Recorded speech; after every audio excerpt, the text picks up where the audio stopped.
Welcome to this podcast.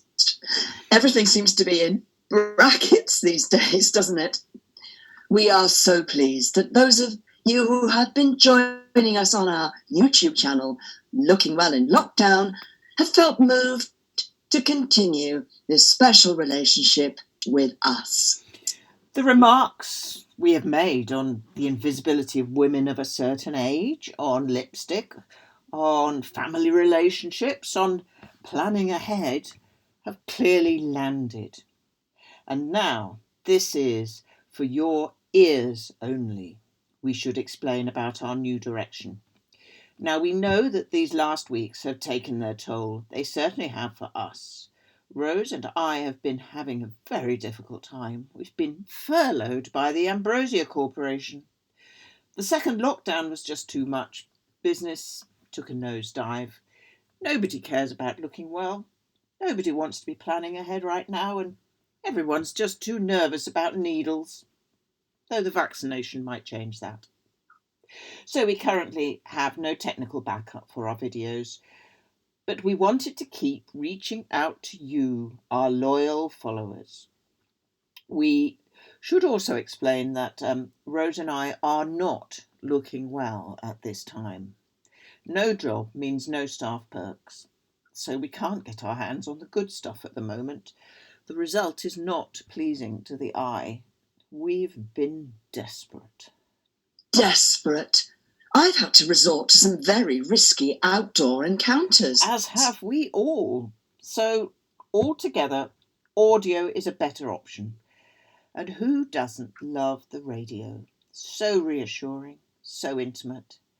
Remember, we're here for you as clinical friends, whether you can see us or not.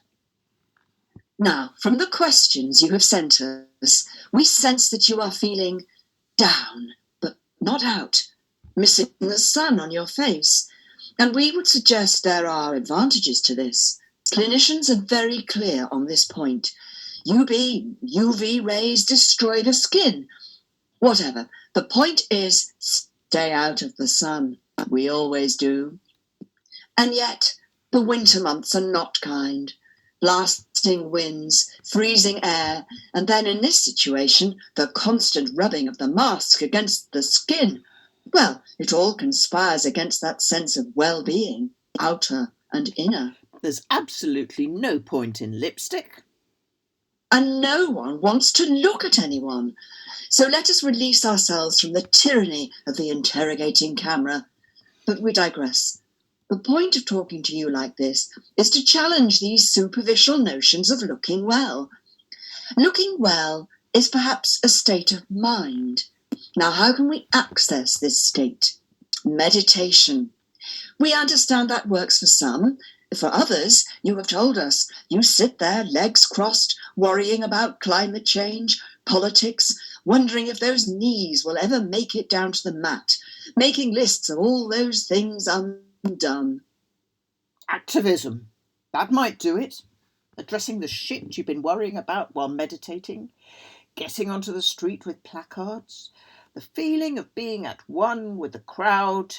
That then there are all those old friends you'd hoped you'd never see again, and then there they are on the barricades, covered in woad, slightly patronising, dispensing gnomic wisdom and wanting to know what you've been doing over the last 20 years, when you would rather be in front of a box set with a glass of the good stuff, which is, we feel, a key part of cultural engagement. So no need to feel guilty. You're educating yourself and keeping up to date. Now, Peloton. Really? Are we really going there?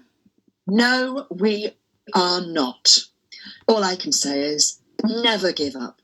The way forward will be found. While we, Rose and Argon here, have been, let's say, under certain restrictions for some time, you could say we have been in lockdown for quite some time, millennia even. We are here, listening, recommending that you plan ahead. What can we hear? Well, hopes, visions, ambitions. Night holds us in its comfortable embrace, always. particularly at this time of year, you might think that we, those of us with these particular relationships with light, with sunlight, could be more active, being undercover, addressing the big questions, offering solutions, sorting it all out. Who can we call on in these strange times? Who gives us inspiration? Ursula von der Leyen, Angela Merkel, Christine Lagarde, Jacinda Ardern. We would have loved to love Teresa, but she really didn't want to be one of us. And others that came before, and who rather disappointed, although it wasn't a great surprise, Indira Gandhi, Golda Meir, and of course the biggest letdown of them all, Aung San Suu Kyi. But Ursula, Angela, Christine, Jacinda, we have real hopes that one day... Oh, please excuse me, the door. It's the Ocado delivery. Just a moment. Rose? Rose? Oh, hello, Sorry. young man. Oh, goodness. Where do you want me to put these? Oh, right. You just oh my goodness, you've been eating a mince pie. Shall I just put it down here? That would be lovely. Okay. Right, right. Now, Sorry for that. I should explain. She's run out of everything. And it's so difficult to get a Christmas delivery. Oh, goodness me. Oh, such a lovely gesture. Lovely young man. Those who go the extra mile for the greater good. Who knows what benefits there might be for the relatives further down the line. Feeling better? Oh, a lot better, thanks. Anyway, that's all for this evening. As we head towards the new year, think about times when we'll all be looking well again. So, till next time, stay looking well. Or at least, do your best.